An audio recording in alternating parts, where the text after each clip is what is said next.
라이트 앤 딜라이트 말씀 묵상의 시간입니다. 사랑하는 주님, 오늘도 새날을 열어주시니 감사합니다. 주님, 저는 말에 실수가 많고 때로 교만해지는 어리석은 사람입니다. 그럼에도 저를 사랑하시고 가까이에 계시는 주님, 오늘 주님의 큰 은혜를 다시 기억하며 은혜 안에서 살아가기를 원합니다.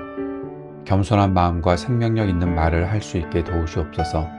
주님의 말씀을 묵상하는 즐거움과 깨달음을 통해 나의 삶이 주님의 뜻을 이루는 삶이 되게 하옵소서.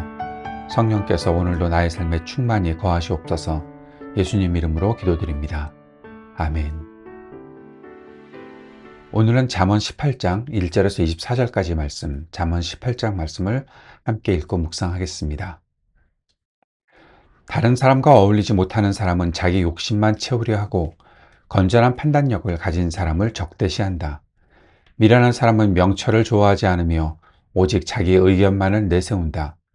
악한 사람이 오면 멸시가 뒤따르고 부끄러운 일 뒤에는 모욕이 따른다. 슬기로운 사람의 입에서 나오는 말은 깊은 물과 같고 지혜의 샘은 세차게 흐르는 강처럼 솟는다. 악인을 두둔하는 것과 재판에서 의인을 억울하게 하는 일은 옳지 않다. 미련한 사람의 입술은 다툼을 일으키고 그 입은 매를 불러들인다. 미련한 사람의 입은 자기를 망하게 만들고 그 입술은 올무가 되어 자신을 옭아맨다. 헐뜯기를 잘하는 사람의 말은 맛있는 음식과 같아서 뱃속 깊은 데로 내려간다. 자기 일을 게을리하는 자는 일을 망치는 자와 형제간이다. 주님의 이름은 견고한 성루이므로 의인이 그곳까지 달려가면 아무도 뒤쫓지 못한다. 부자의 재산은 그의 견고한 성이 되니 그는 그것을 아무도 못 오를 높은 성벽처럼 여긴다. 사람의 마음이 오만하면 멸망이 뒤따르지만 겸손하면 영광이 뒤따른다. 다 들어보지도 않고 대답하는 것은 수모를 받기에 알맞은 어리석은 짓이다. 사람이 정신으로 병을 이길 수 있다지만 그 정신이 꺾인다면 누가 그를 일으킬 수 있겠느냐.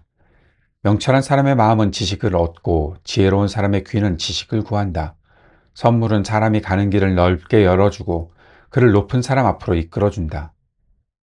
송사에서는 먼저 말하는 사람이 옳은 것 같으나 상대방이 와 보아야 사실이 밝혀진다. 제비를 뽑으면 다툼이 끝나고 강한 사람들 사이에 논쟁이 판가름 난다. 노엽게 한 친척과 가까워지기는 견고한 성을 함락시키는 것보다 어려우니 그 다툼은 마치 꺾이지 않는 성문의 빗장과 같다. 사람의 입에서 나오는 말의 열매가 사람의 배를 채워주고 그 입술에서 나오는 말의 결과로 만족하게 된다. 죽고 사는 것이 혀의 힘에 달렸으니 혀를 잘 쓰는 사람은 그 열매를 먹는다. 아내를 맞이한 사람은 복을 찾는 사람이요 주님으로부터 은총을 받은 사람이다.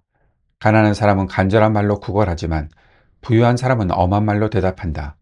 친구를 많이 둔 사람은 해를 입기도 하지만 동기간보다 더 가까운 친구도 있다. 본문은 우리가 맺는 관계와 그 관계의 핵심인 그 언어, 그 관계의 핵심 도구가 되는 것이 바로 언어죠. 그 언어에 대해서 깊은 통찰을 주는 말씀입니다. 소통의 부재, 왜곡의 시대, 이 현대사회가 바로 그렇지요. 그 어느 때보다 더 잘 연결된 것 같은 하이퍼 커넥티드 된 사회처럼 보이지만 역설적으로 그 어느 때보다 고립되어 있는 때가 아닌가, 그런 시대가 아닌가 생각합니다. 본문은 우리가 어떻게 타인과 연결되어야 하는지, 그리고 그 관계의 성패가 어디에 달려 있는지를 보여줍니다. 말씀을 통해 우리 삶의 관계망을 점검해 볼 수 있으면 좋겠습니다. 첫 번째, 마음의 태도입니다. 1절에서 12절까지 말씀을 보면 표시성을 버리고 겸손으로 나아가라는 말씀을 하고 있는 것 같습니다. 본문이 스스로를 가두는 사람과 열려있는 사람을 대조하고 있죠.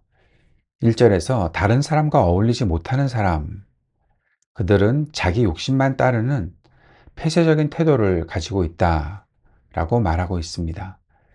2절에서는 명철을 좋아하지 않고 오직 자기 의견만 내세우는 미련함을 또 경고하고 있습니다.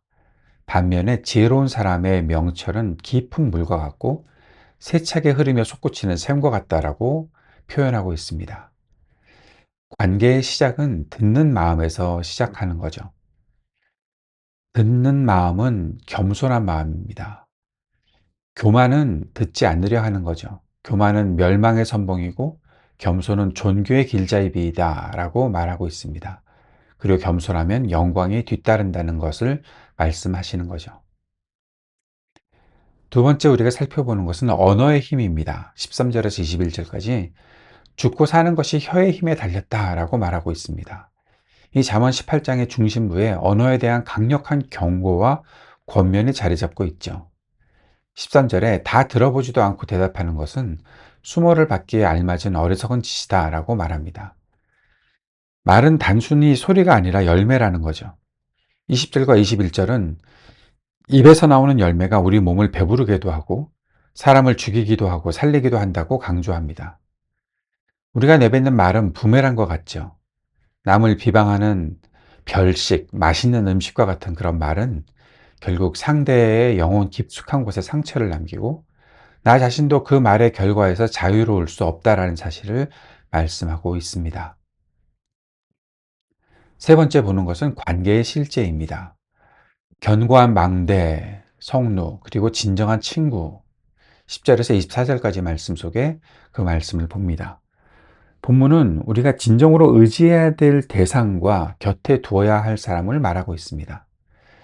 부자들은 재물을 견고한 성으로 여기죠. 그러나 의인은 여호와의 이름을 견고한 성루로 삼는다라고 말씀합니다. 또 많은 친구보다 더 중요한 것은 형제보다 친밀한 한 명의 친구입니다. 관계의 질은 양에 있지 않습니다. 하나님과의 수직적인 관계, 이 망대가 바로 그렇게 표현할 수 있지 않을까요? 성루를 하나님과의 수직적인 관계로 보게 되고 그것이 바로 설 때에 비로소 사람과의 수평적 관계죠. 이 수평적 관계도 진정한 우정도 가능해진다라는 사실을 볼 수 있습니다. 오늘 말씀을 어떻게 적용해 볼 수 있을까요? 먼저 개인적인 적용은 말의 다이어트 그리고 경청의 훈련입니다. 오늘 하루 내 주장을 펼치기 전에 상대의 사연을, 상대의 이야기를 끝까지 듣는 연습을 한번 해보면 어떨까요? 뒷담화나 비방이 별식처럼, 맛있는 음식처럼 달콤하게 느껴질 때 그 말이 독이 되어서 내 영혼을 해칠 것을 기억하며 침묵을 선택하는 것도 오늘 적용해 볼 수 있는 말씀입니다. 두 번째는 공동체적인 적용입니다. 안전한 성로, 안전한 망대가 되어주는 교회를 만들어 보자는 것입니다.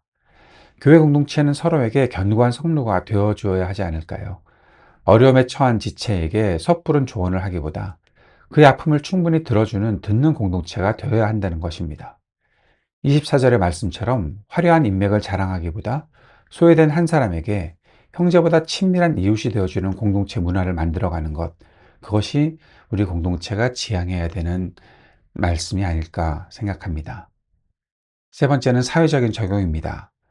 분열을 치유하는 화평의 언어를 만들어가는 것, 혐오와 비방이 난무하는 이 사회적 SNS나 대화, 댓글 그런 문화 속에서 크리스천이라면 생명을 살리는 언어를 사용해야 한다는 것입니다. 갈등이 있는 곳에 들어가서 편을 가르는 것보다 공정한 저울과 같은 지혜로 다툼을 그치게 하는 피스메이커로서의 역할을 감당하는 것. 그것이 오늘 우리가 어떤 말을 하고 있는가를 생각해 보게 하고 적용할 수 있는 그런 말씀의 내용입니다. 예수 그리스도를 생각하게 됩니다. 우리의 진정한 친구 되신 분이 바로 그분이시죠.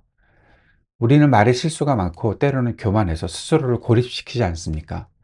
하지만 우리에게는 형제보다 더 친밀하게 다가와 주신 진정한 친구이신 예수 그리스도가 계십니다. 그분의 은혜라는 견고한 망대 안에 거할 때 우리는 비로소 타인을 살리는 지혜의 말을 시작할 수 있습니다. 오늘도 우리의 입술이 누군가를 살리는 생명의 샘이 될 수 있기를 간절히 기도합니다. 주님께서 가르쳐 주신 기도 함께 드리겠습니다. 하늘에 계신 우리 아버지, 아버지의 이름을 거룩하게 하시며 아버지의 나라가 오게 하시며 아버지의 뜻이 하늘에서와 같이 땅에서도 이루어지게 하소서.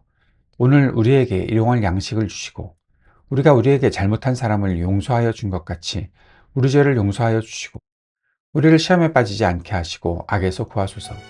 나라와 권능과 영광이 영원히 아버지의 것입니다. 아멘.